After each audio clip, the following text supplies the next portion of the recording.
কোলাহলমুক্ত চমৎকার একটি জায়গা, প্রাকৃতিক একটি পরিবেশ। এই প্রাকৃতিক পরিবেশে কিছু পাখির আশ্রয় হয়েছে। আমি কিছুক্ষণ আগে দেখতে পেলাম যে এখানে বড়ই গাছ, ডুমরা গাছ, কলা গাছ, বিভিন্ন ধরনের গাছে এই পাখিগুলা তাদের আশ্রয় খুঁজে নিয়েছে এবং এখানে তারা যে তাদের এই প্রজননের সময় চলে আসছে। বৈশাখ মাস, বৈশাখ মানে আম কাঁঠালের স্বাদ গ্রহণ করা। তো এই সিজনটা সাধারণত আমি যতটুকু দেখলাম যে পাখিরা খাবার খুব কম খোঁজে।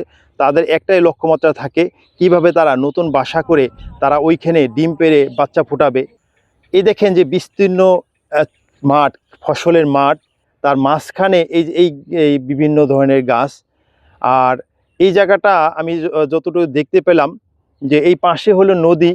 এই নদী থাকার কারণে অনেকে চিন্তা করছে যে বাড়িঘরগুলো হয়তো বা নদীতে ভেঙে যেতে পারে যখন বর্ষাকাল আসে, সেজন্য তারা নিরাপদ আশ্রয় খুঁজেছে। আর সেই সুযোগে পাখিগুলা এখানে এসে বাসা বেঁধেছে। প্রকৃতি আসলে শূন্যস্থান পছন্দ করে না, তারই একটা নমুনা হয়েছে এটা। দেখেন কত চমৎকার একটি জায়গা।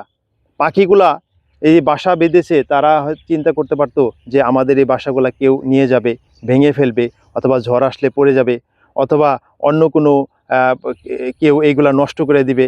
তা না করে, তাই সেই চিন্তা না করে তারা আস্থা রেখে এখানে বিভিন্ন গাছের ডালে বাসাগুলা বেঁধেছে।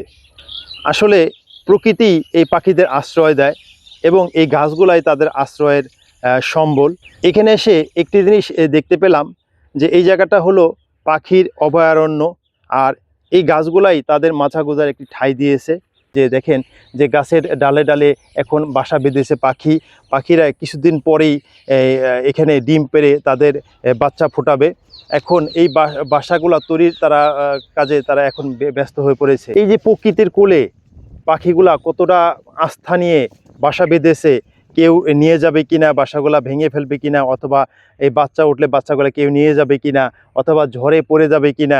তারপরও এত কিছু পরও কিন্তু এই পাখিগুলা তারা কিন্তু আস্থা রাখতেছে যে আমরা এখানে হয়তো বা বাসা করলে, এখানে আমরা ডিম পেড়ে বাচ্চা ফুটালে এই বাচ্চাগুলা নিরাপদে থাকবে।